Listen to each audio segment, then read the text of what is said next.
The sky above Earth turned red at exactly 8:17 in the morning. Not the soft red of sunrise, but a deep burning red that swallowed the clouds and made the air feel heavy. People stopped in the streets and looked up. Phones slipped from hands. Cars slowed in the middle of traffic because something massive was blocking the sun. It was not a storm, not a plane, not anything human. It was a ship so large that it looked like a second continent hanging in the sky, silent and still, like it had always been there, waiting. News channels broke into every screen. Emergency alerts screamed across devices. Governments tried to contact the object, but no signal returned. Then every television, every phone, every public screen in the world went black at the same time, and a single image appeared, a throne made of dark metal and living light, floating in space. And on that throne sat a woman wearing armor that shimmered like starlight, her eyes calm, her face cold and beautiful, and behind her, fleets of ships filled the darkness like endless stars. She did not shout. She did not threaten. She simply spoke in a clear, steady voice that every human could understand. People of Earth, do not fear. I have not come to destroy you. Her voice carried power, but also something else, something personal. I have come to claim what was promised to me. Confusion spread across the planet. Leaders demanded answers. Military forces prepared weapons that looked like toys compared to the fleet above them. Social media exploded with panic and wild guesses. But the woman on the throne did not move. She lifted one hand slightly, and the image zoomed closer to her face. And then she said a name. It was not the name of a president, not a general, not a scientist. It was the name of a simple man who lived in a small city and worked as a repair mechanic, a man who spent his days fixing broken engines and old machines, a man who had never left his country, never asked for power, never imagined the stars would ever notice him. When he heard his name echo from every screen around him, he dropped the wrench in his hand.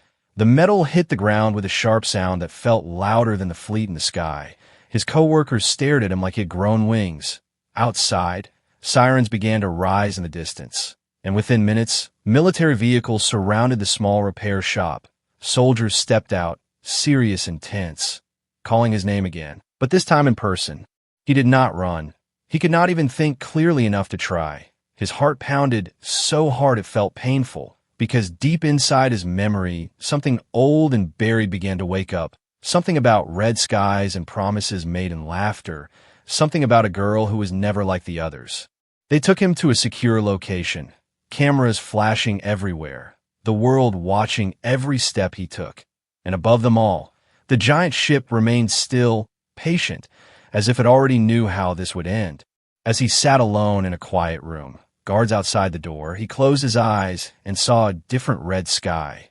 Not from a ship, but from a sunset many years ago, when he was just a boy living in a poor colony near the edge of the city. Back then, the buildings were broken and the streets were rough, and children learned to be strong early. That was where he met her. She had appeared suddenly one summer, a quiet girl with strange silver eyes that seemed to shine even in the dark. She did not talk much, and other children avoided her, because she felt different, like she did not belong to the world around her. Some boys used to tease her, call her names, push her around because she never fought back. One day, he stepped in front of her and told him to stop. He was not the strongest boy, but he was stubborn, and that was enough. The bullies left, and she looked at him in a way no one had ever looked at him before, like he had done something important. They began to sit together every evening on top of an old storage building, watching the red sunset spread across the sky. She used to speak about stars like they were old friends, about worlds that sounded too big to be real. He thought it was just imagination, a child's dream. He would laugh and tell her she watched too many movies. One evening, as the sky turned deep red again, she asked him in a soft voice, "Will you stay with me forever?" He laughed without thinking, young and careless, and said, "Of course I will. I'll even marry you if you want." She did not laugh. She took his hand seriously and pressed her small palm against his, and with a sharp piece of metal she made a tiny cut on both their palms. Their blood mixed under the red sky, and she whispered, "Then it is a promise." The next day she was gone. No goodbye, no trace, as if she had never existed. and over the years he convinced himself she had only been a strange childhood memory. Now the door in the secure room opened slowly, and every screen in the world switched back on, showing the giant ship descending toward Earth, a bright beam of light touching the ground outside the building. Soldiers stepped back in fear, and from that light she appeared, no longer a quiet girl, but an empress wrapped in power and command, her silver eyes exactly the same as he remembered. She walked toward him calmly while the world held its breath, stopped just a few steps away, and looked at him not as a ruler looks at a subject, but as a girl looks at an old friend. "You promised," she said softly, and above them, the red sky burned once again. If you want to see what happens next in this impossible story, make sure you subscribe to this channel and stay with us, because this promise is only the beginning. The world did not breathe when she stepped forward. It felt as if time itself slowed down to watch what would happen next. Soldiers stood frozen with weapons in their shaking hands. Leaders stared from secure rooms across the planet, and cameras captured every second as the most powerful being in the galaxy stood face to face with a simple human mechanic, her silver eyes locked onto his as if nothing else existed in the universe. He could not find words. His mind felt split between the man he had become and the boy he used to be, because standing in front of him was both the Empress of 1,000 worlds and the quiet girl who once sat beside him under a broken rooftop, watching sunsets in silence. "You disappeared," he finally whispered, his voice dry and small compared to the power that surrounded her. "I was taken home," she replied calmly, and there was no anger in her tone, only certainty. The air around her shimmered slightly, not with heat, but with something deeper, something that did not belong to Earth. Her armor moved like liquid metal, forming and shifting softly as if it were alive, and the soldiers near the doorway stepped back without even realizing it, because some instinct inside them understood that their weapons meant nothing.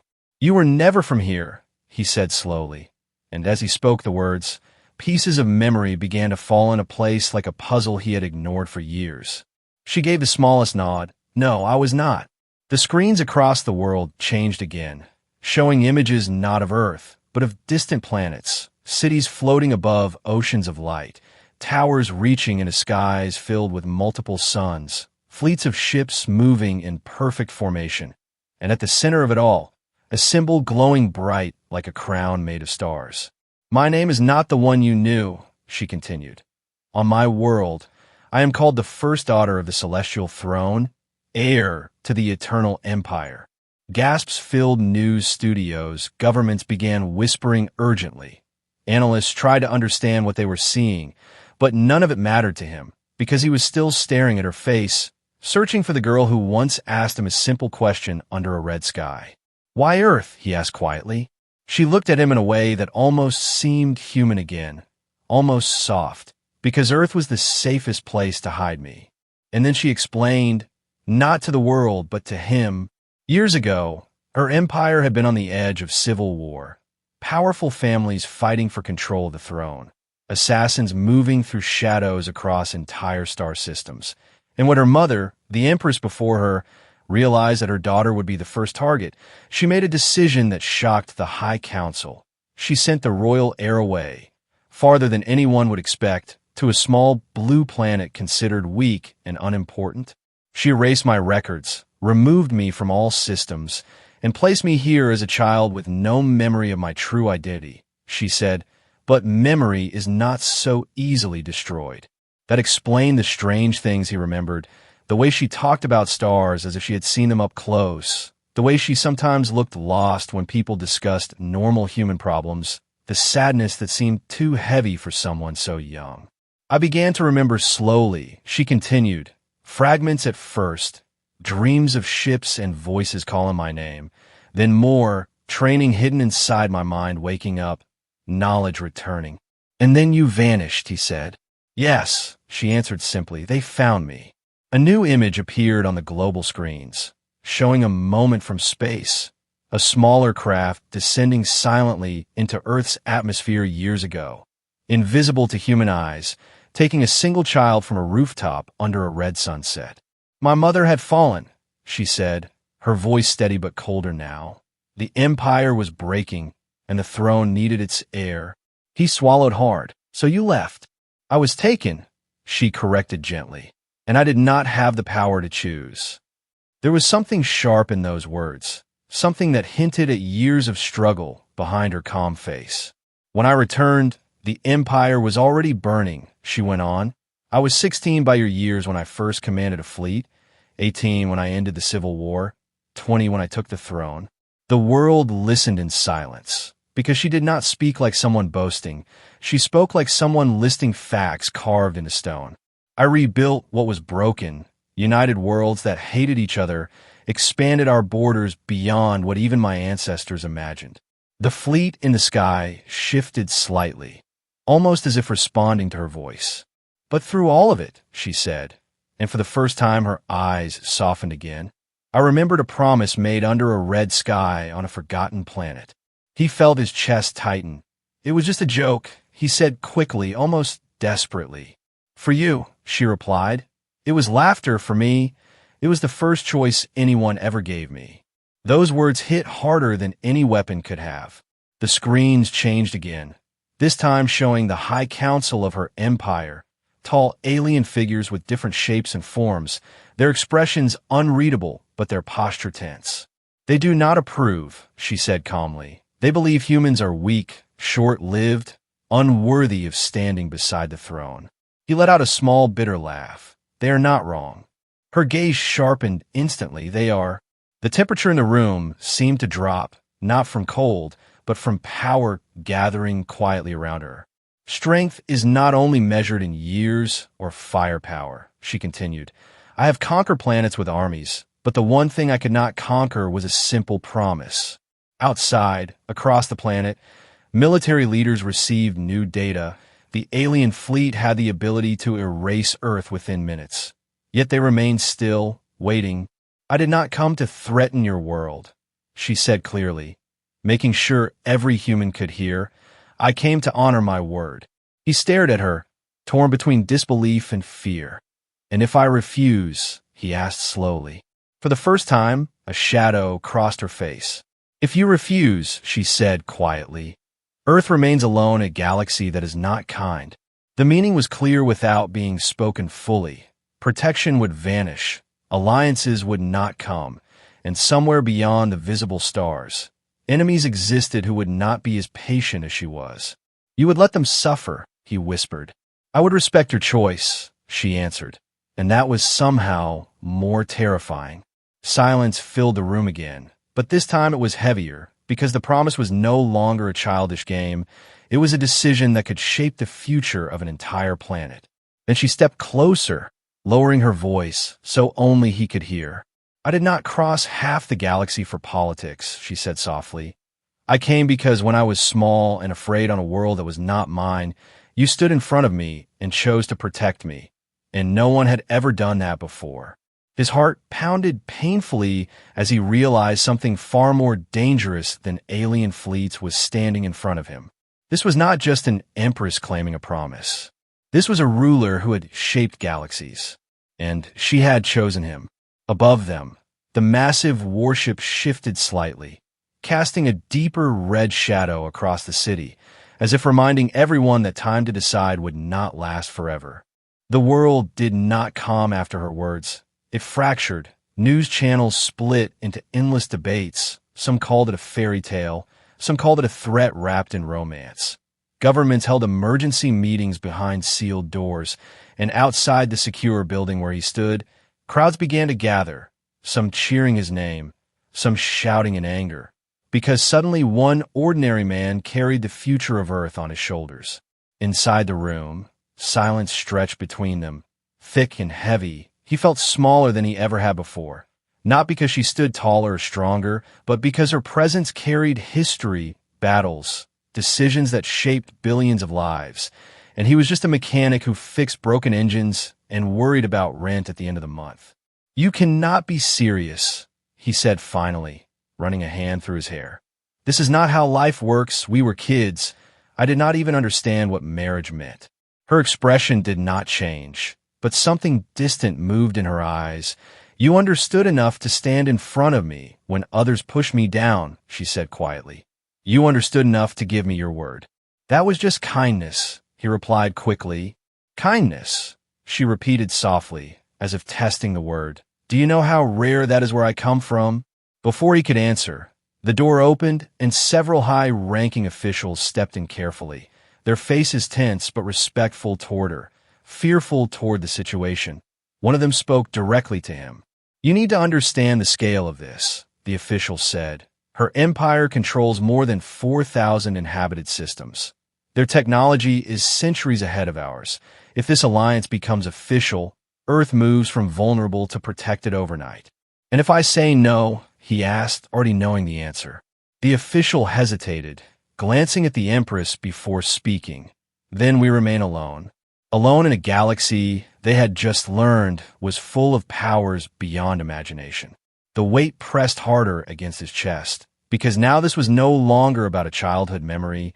It was about responsibility on a scale no human had ever faced before. I never asked for this, he said under his breath. She stepped closer, her voice lowering so only he could hear again. Neither did I.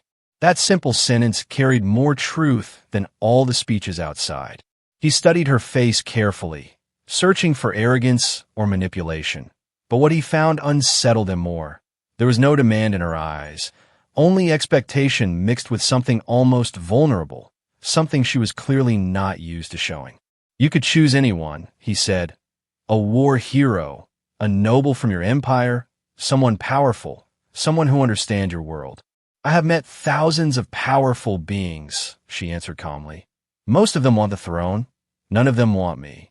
The words hit in a way he did not expect, because behind the title of Empress stood a person who had grown up surrounded by ambition and fear, not friendship. I built an empire that fears disappointing me, she continued. But you were the only one who was not afraid of me before you even knew what I was. He remembered that rooftop again, the way she sometimes stared at the horizon as if waiting for something to come, the sadness he had noticed but never understood. Back then he had only thought she was lonely. Now he realized she had been carrying secrets larger than planets. Outside the building, protests began forming in some cities. People holding signs, some supporting the Union, some rejecting alien involvement entirely. Social media turned into a battlefield of opinions. And above it all, the fleet remained perfectly still, patient, like a silent reminder that Earth's fate was tied to one decision. Then a sudden tremor shook the building slightly. Alarms flickered for a brief second before stabilizing. Soldiers rushed to communication devices, whispers spreading quickly through the room. She did not even turn her head. A warning shot, she said calmly. A warning from who? One officer demanded nervously. From those who believe I am making a mistake, she replied. The screens changed again, this time showing distant space beyond Earth, smaller ships, sleek and sharp, emerging from hidden positions at the edge of the solar system, not attacking Earth, but positioning themselves strategically. My High Council does not fully support this, she explained without emotion. They believe humans are unpredictable, emotionally driven, weak in lifespan and military strength. That is not wrong, he muttered again. Her eyes flashed slightly, not with anger, but with intensity. They believe you will weaken me, she corrected, and some of them would rather see me removed than see a human stand beside the throne. A chill ran through the room as the meaning settled. This was bigger than Earth, bigger than romance. This was political tension inside an empire that spanned galaxies. So, I'm not just a husband, he said slowly, understanding dawning. I'm a problem. You are a challenge to tradition, she answered, and tradition resists change. Before he could respond, a loud impact echoed somewhere outside the facility, not close enough to destroy, but close enough to be felt. Security systems activated immediately, soldiers moving into defense positions. This is exactly what I mean, he said sharply. You bring danger with you. She finally looked toward the disturbance, her expression hardening instantly into that of a ruler who had commanded fleets into war. Danger follows power, whether I stand here or not, she said. The The difference is whether Earth faces it alone or beside me. Another screen showed one of her distant ships being struck by a sudden energy blast from one of the newly arrived vessels. Internal conflict had already begun, not on Earth, but in orbit beyond it. They are testing boundaries, she said quietly. If I appear weak, they will push harder, and marrying a human looks weak to them. He realized. Yes, she answered simply. Silence fell again, but this time it carried the sound of distant conflict, faint flashes of light visible high above the planet as alien ships maneuvered carefully. Not yet full war, but something close to it. He felt anger rising inside him now, mixed with fear. You are asking me to step into a war I do not understand. I am asking you to decide whether a promise means something, she replied softly. Her tone was no longer commanding. It was almost pleading in a way she would never allow anyone else to see. You once told me you would stay, she said, her voice steady despite the chaos unfolding above them. Now I stand here, no longer a child, no longer afraid, but still waiting for your answer. The room seemed smaller suddenly, as if the entire universe had narrowed down to this one moment between them. Outside, distant flashes grew brighter in the sky as opposing ships tested each other's strength. He looked at her not as an empress now, but as the girl who had once sat beside him under a broken rooftop, watching a red sunset and asking a simple question. But this time, the red sky above them was not from a setting sun. It was from warships preparing for something far greater. The red sky above Earth was no longer just a symbol. It had become a battlefield waiting to ignite. Small flashes of light flickered in orbit as alien ships shifted positions. And though no full-scale attack had begun, the message was clear. The Empress was being challenged not by humans, but by her own empire. Inside the secure building, tension grew heavier with every passing second. Military officers watched live feeds from satellites that barely understood what they were seeing. Ships moving faster than physics should allow, energy pulses that bent light around them. And at the center of it all, the massive flagship that carried the Empress remained steady, unmoving, as if daring anyone to strike it directly. They are testing your authority, he said quietly, eyes fixed on the screen. They are testing your value, she corrected calmly. That answer unsettled him more than the explosions in space, because it meant this was not just political pressure, it was a judgment, and he was the subject of it. A new transmission suddenly forced its way onto every screen in the room. Not the calm image of the Empress, but a tall alien figure with sharp angular features and dark armor that looked more like a weapon than clothing, his eyes glowing faintly with cold intelligence. Your Majesty, the alien said, bowing slightly but without warmth, the Council requests that you reconsider your emotional decision. Her expression did not change, but the temperature in the room seemed to drop again. State your meaning clearly, she replied. The throne does not belong to personal attachments, the alien continued. It belongs to strength, stability, and legacy. Binding the empire to a primitive species risks destabilization across multiple systems. Primitive, he repeated under his breath. The alien's glowing eyes shifted toward him for the first time, studying him like a scientist might study an insect. Humans have not achieved faster than light travel. Their military power is insignificant. Their lifespan is short. Their political systems unstable, he said without emotion. Such a species cannot stand beside the celestial throne.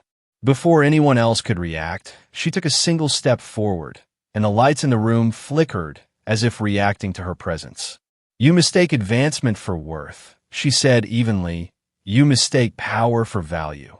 We mistake nothing, the alien answered, and behind him several other figures appeared, members of the High Council, their forms different in shape and color, but united in expression, cold calculation. The Empire survived civil war through discipline, not sentiment. The word sentiment hung in the air like an insult.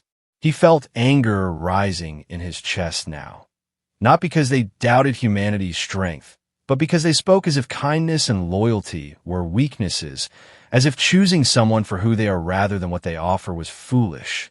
You want strength, she said slowly, her voice carrying a sharp edge now. Then look above you.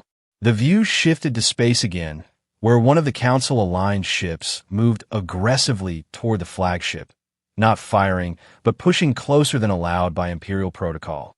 Gasps filled the control room as a sudden burst of energy shot from the Council ship, striking a defensive barrier around the flagship, the impact bright enough to light the entire sky red for a moment.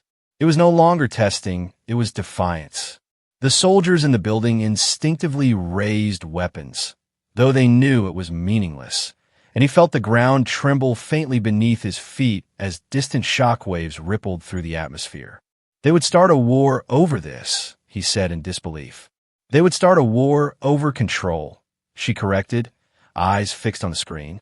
Her flagship responded not with chaos, but with precision, a single pulse of controlled energy that disabled the attacking vessel's weapons without destroying it, a warning rather than retaliation. You see, she continued calmly, addressing the Council. You fear that standing beside a human makes me weak, yet it is fear that drives you to attack your own fleet. The alien's expression darkened. We fear instability, he replied sharply. The Empire cannot afford unpredictability. Humanity is unpredictable, she admitted without hesitation. That is why they survive. The Council figures exchanged silent glances, clearly dissatisfied with her defense. And then the alien leader spoke again, his voice colder than before. If you proceed with this union, you risk rebellion in at least 12 major systems. And if I abandon my word, she replied quietly, I risk becoming the very ruler my mother warned me against. That sentence carried weight he did not fully understand yet, but he could see something shift in the room. This was not just about him anymore. This was about who she chose to be as Empress. Another violent flash lit the sky, this time closer, debris from a damaged Council ship burning through Earth's upper atmosphere before disintegrating safely. But the message was visible to everyone watching below. The Empire was divided.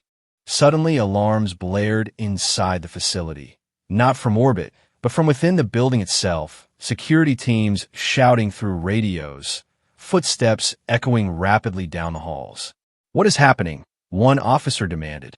Before anyone could answer, the door at the far end of the room exploded inward in a shower of sparks and metal, smoke filling the air as armored figures rushed through, not human soldiers, but alien commandos wearing dark suits marked with the same symbol seen behind the Council leader.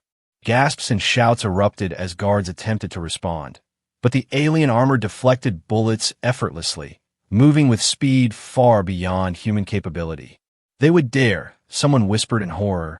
They do not see Earth as neutral ground, she said calmly, stepping forward as if this was expected. One of the commandos aimed a weapon directly at him, energy building at its core, and in that instant he understood fully this was not symbolic resistance. This was an attempt to remove the problem permanently. Before the weapon could fire, she moved. It was not fast in a blur of motion. It was controlled, precise, her armor shifting and expanding around her arm as she raised it, a shimmering barrier forming in front of him just as the blast struck, the impact loud enough to crack the walls and send shockwave through the room. She did not stagger. She did not hesitate. She simply extended her other hand and released a narrow beam of concentrated light that sliced through the attacker's weapon without harming the being inside, disabling, not killing. Two more commandos advanced, and this time he reacted without thinking, grabbing a nearby metal tool from a broken console and throwing it toward a flickering energy panel above them. Sparks exploded downward, disrupting the alien armor's shielding system for a brief second. It was small, simple, human improvisation, but it worked. Her eyes flickered toward him for a fraction of a second, something like surprise crossing her face, and in that tiny opening, she neutralized the remaining attackers with swift, precise movements. Within moments, the room was silent again, except for smoke and the sound of distant alarms. Security forces rushed in, securing the disabled commandos, and above them in orbit, the Council ships began retreating slightly, not in surrender, but in recalculation. She turned slowly to look at him, studying him in a way she had not before. "You adapted," she said softly. "I panicked," he replied honestly. "Humans call it panic," she said. "My generals call it tactical creativity." Outside, the red sky burned brighter as Imperial forces repositioned, lines drawn clearly now between loyalty and rebellion. "The Empire does not hate humanity," she said quietly, watching the retreating ships. "It fears what it cannot predict." "And right now," he answered, looking at the damage around them, "I think that fear just became very real." The attack inside the building was only the beginning. Within hours, the silent tension in orbit exploded into open conflict. Streaks of light tore across the red sky as Imperial ships loyal to the Empress formed defensive lines around Earth, while Council forces moved into aggressive formations beyond the moon. What had once been political disagreement was now war, and every human on the planet could see it with their own eyes. Cities across Earth went dark as power grids were shut down to prevent panic. Emergency broadcasts played on battery-powered devices, and for the first time in history, humanity watched a battle that did not belong to them unfold in their own sky. Children stood at windows, adults held their breath, and above them alien fleets clashed with precision and terrifying beauty. Inside a temporary command center built beneath the city, he stood beside her, no longer just a mechanic dragged into chaos, but a symbol whether he liked it or not. World leaders now listened when he spoke, not because of his experience, but because the Empress stood near him and did not contradict him. "They will not risk destroying Earth," she said calmly as holographic projections displayed fleet movements in real time. "It would weaken my position and prove their recklessness." "So they fight around us," he replied, watching as two massive ships exchanged bursts of light that bent space itself. "Yes," she answered. "They want to force me into retreat, to show the Empire I cannot protect what I choose." Her voice remained steady, but he noticed the subtle tension in her posture. This was not just strategy, this was personal. Another explosion flashed across the projection. One of her loyal ships disabled and drifting, not destroyed but removed from battle. And across Earth, people flinched as debris streaked harmlessly through the atmosphere like falling stars. "They are pushing harder," an officer reported urgently. "Council reinforcements just entered the system." The hologram shifted, revealing new warships emerging from folds in space near the edge of the solar system, sleeker and more heavily armed than those already fighting. "They prepared for this," he muttered. "They have been preparing since the moment I announced my intention," she replied quietly. A new transmission forced its way into the command center. Not the cold council leader from before, but another figure, taller, wearing armor marked with symbols of rebellion rather than imperial authority. "Your Majesty," the figure said with mocking politeness. "The Empire fractures because of your attachment to a species that cannot defend itself." She did not respond immediately. Instead, her gaze remained fixed on the tactical display, calculating. "You still have time," the rebel continued. "Withdraw from Earth, abandon this union, and the Council will recognize your authority without resistance." "And if I refuse?" she asked calmly. "Then we demonstrate to the Empire why sentiment has no place on the throne." The transmission ended abruptly, replaced by a sudden surge of hostile movement. Rebel ships accelerating toward a cluster of human satellites orbiting Earth. "They are targeting our systems," a human technician shouted. "Communications, navigation, everything." Her jaw tightened slightly. "They want humanity to feel powerless," she said. Without waiting for orders, he stepped toward one of the holographic consoles, studying the patterns of movement. He did not understand alien technology fully, but he understood systems, engines, patterns of efficiency. "They are focusing on predictable points," he said quickly. "Our satellites move in fixed orbits. They expect fixed responses." Several officers glanced at him skeptically, but she watched him closely. "What are you suggesting?" she asked. "Change the pattern," he replied, fingers moving across the interface as he pulled up Earth's satellite network. "We cannot match their power, but we can change our behavior." Within minutes, he coordinated with ground control teams, adjusting satellite rotations, shutting down some units, and rerouting signals through unexpected channels, forcing the rebel ships to adjust targeting systems constantly. It was small compared to the scale of battle above, but it disrupted the rebels' clean strategy. "They are recalculating," an alien officer loyal to her reported in surprise. "Human interference is complicating their assault."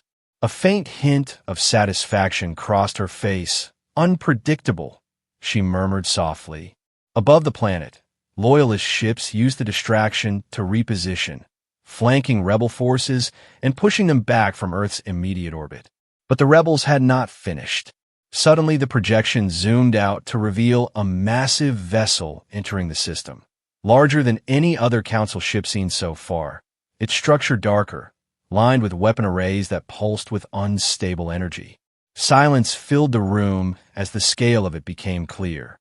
"That is a dread sovereign," she said quietly, and for the first time there was no calm in her voice. "It can destroy fleets," one of her commanders added grimly. "An Earth," someone else whispered. The massive ship did not fire immediately. Instead, it moved slowly into position between Earth and her flagship, blocking her defensive line. "They are forcing a choice," she realized. On every screen across the world the image appeared, the dread sovereign hovering like a shadow over humanity, and then the rebel leader's voice returned. "Withdraw from Earth, and the planet remains untouched," he said coldly. "Remain, and we erase it to prove your weakness." Gasps echoed in homes, offices, shelters across the globe. He felt the weight of those words like a physical force pressing against his chest. This was the moment everything had been building toward. "You cannot fight that ship without leaving Earth exposed," one of her generals warned. She stared at the projection, calculating risks faster than anyone else in the room could comprehend. "I will not abandon this world," she said firmly. "And if they fire?" he asked quietly. Her answer was simple and devastating. "Then I shield Earth with everything I have." "That would leave you vulnerable," he pressed. "Yes," she admitted. The rebel ship began charging its primary weapon, energy building at its core, visible even from the planet's surface as a growing point of violent light. People screamed, some prayed, some simply stared at the sky, unable to look away. He stepped closer to her, ignoring the officers around them. "You once said strength is not just power," he said urgently. "Then prove it now." She looked at him sharply. "Explain." "They expect a direct response," he continued, thinking faster than ever before. "They expect you to defend Earth head-on. What if we make them question their own weapon?" Her eyes narrowed slightly, understanding forming. "Overload their targeting logic," he said. "We feed them false threat signals from multiple angles, make it look like a larger fleet is emerging behind them. That technology requires quantum deception arrays," one alien commander objected. "Humans do not possess." "But you do," he interrupted, looking at her. For a split second the command center fell silent as she processed the idea. "Risky, bold, unconventional. Unpredictable," she repeated again softly. The dread sovereign's weapon reached full charge, a beam of concentrated destruction ready to fire. At the last possible second, dozens of Phantom Fleet signatures appeared behind the rebel ship. Projections generated by her flagship, but shaped using patterns he helped adjust based on human satellite routing chaos. The rebel commanders hesitated. That hesitation was enough. Loyalist ships surged forward from unexpected vectors, striking the dread sovereign's weapon arrays before it could fire, disabling its primary cannon in a blinding explosion that lit the entire sky white instead of red. Cheers erupted across the command center as the massive rebel vessel drifted powerless, not destroyed but defeated. Across Earth, people cried in relief, some falling to their knees, others shouting in celebration. She turned slowly toward him, her expression no longer distant or calculating, but something warmer, something proud. "They called your species weak," she said quietly. "Yet today a human mind helped save my empire." He shook his head slightly, still overwhelmed. "I just did not want to see anyone burn for a promise made by two kids." Above them, rebel ships began retreating, not fully defeated, but forced back for now. The war was not over, but Earth still stood, and the Promise had just survived its first true battle. The battle above Earth ended in silence. But it was not peace. Debris from damaged ships drifted slowly through orbit like frozen scars, and distant rebel vessels pulled back beyond the edge of the system. Not defeated, only waiting. The red glow in the sky faded slightly, but the tension did not, because everyone understood this had been only the first strike. Inside the command center, the air felt heavy. Exhausted officers leaned against consoles, human and alien alike, and for the first time since her arrival, the Empress looked tired, not weak, but burdened, as if something long buried had finally risen to the surface. "They will regroup," one of her generals said quietly. "The Council will not accept this humiliation. They already expected resistance," she replied calmly, though her eyes were distant. This was only the opening move. He stood beside her, watching the tactical display clear slowly as loyalist fleets repositioned to protect Earth's orbit, and a question that had been forming in his mind since the war began finally demanded to be asked. "You said you were sent here to hide," he said, turning toward her, "but that is not the whole truth, is it?" She did not answer immediately, and that silence alone confirmed his suspicion. The remaining officers exchanged uneasy looks before she raised a hand slightly, signaling them to leave. One by one the room emptied until only the two of them remained, surrounded by dim lights and distant echoes of war reports. When the door sealed shut, she removed the outer layer of her armor, the living metal retracting smoothly to reveal simpler garments beneath. Less ruler, more person. "My exile was not only protection," she said finally, her voice softer now. "It was prophecy." He frowned slightly. "Prophecy.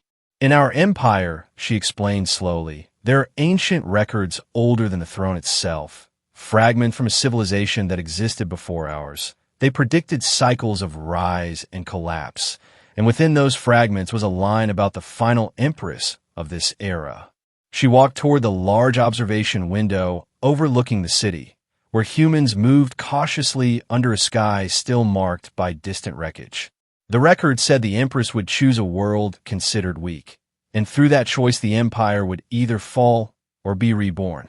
He felt a chill run through him. "And your mother believed that world was Earth." "She did," she answered, "not because of military strength or resources, but because humans were different." "Different how?" he asked. She turned to face him fully, silver eyes reflecting faint city lights. "You adapt faster than any species we have encountered.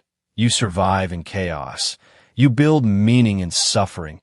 And most dangerous of all, you form loyalty beyond logic." He let out a small breath. Loyalty beyond logic does not sound like a military advantage. "It is not," she replied. "It is a cultural one. Empires are not destroyed only by enemies. They rot from within when trust disappears." She stepped closer again, her tone steady, but carrying something deeply personal now. "My mother feared that our empire had grown too powerful and too cold. She believed strength without empathy would eventually turn inward and destroy us." "And she sent you here to learn empathy," he said quietly. "She sent me here to experience weakness," she corrected, "to live among a species that had no control over the stars, to feel fear, uncertainty, limitation. And me," he added carefully. Her gaze did not break. "You were not planned," she admitted. "You were the variable."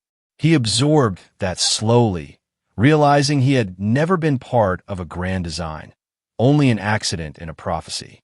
"When I first began remembering who I was," she continued, "I struggled with two identities, the heir trained to command fleets and the child who sat beside you under a broken rooftop."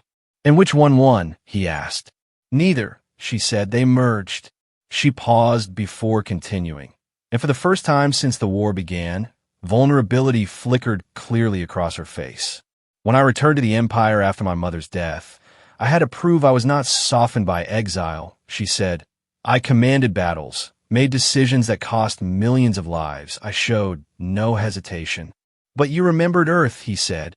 "I remembered the promise," she replied quietly. "Outside, Distant emergency sirens echoed faintly through the city, but in the room there was only silence and truth. The Council fears this prophecy, she went on. They believe choosing Earth fulfills it, and if the prophecy ends in collapse, they lose everything. So they would rather remove you than risk it, he concluded.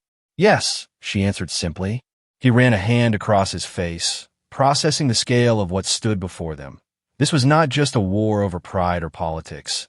It was a struggle over the future shape of an empire that had existed for thousands of years. And what do you believe? He asked carefully, fall or rebirth? She studied him for a long moment before speaking. I believe empires that fear change are already dying, she said. And I believe weakness is only weakness until it chooses to stand. Her words were not dramatic, but they carried quiet conviction. And if the prophecy meant something else, he pressed, what if choosing Earth brings destruction? Then it will be my failure, she answered without hesitation. Not yours, not humanity's mine.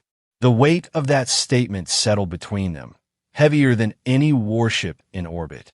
You still have a choice, she said softly. The prophecy does not bind you. The empire does not own you. You can walk away from this and I will not force you. He looked toward the window at the city below, at ordinary people trying to return to normal after witnessing a war in the sky, people who had never asked to be part of galactic politics. You said humans form loyalty beyond logic, he said slowly.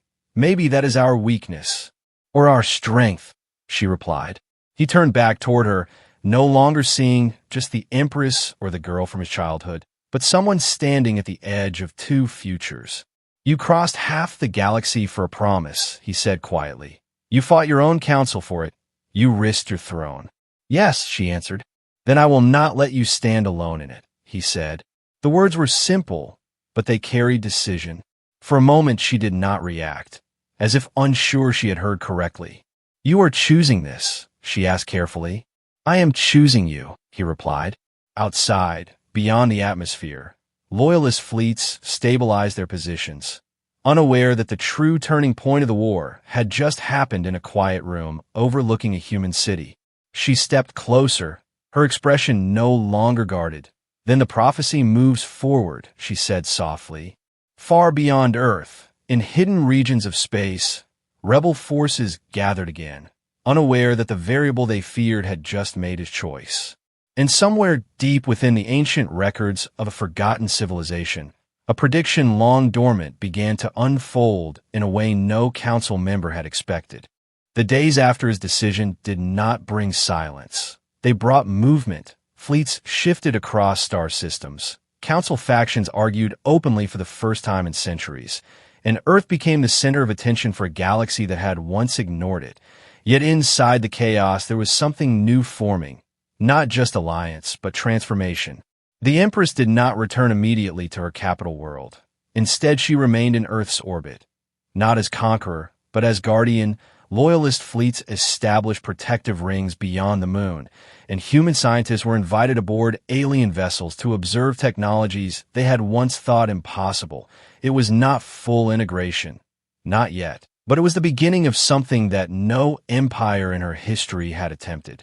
Still, rebellion simmered in distant sectors, and reports arrived daily of council leaders gathering support. The dread sovereign had retreated, but not surrendered. Its commander publicly declared that the throne had been compromised by sentiment, and whispers spread that another larger fleet was being assembled far beyond mapped territory.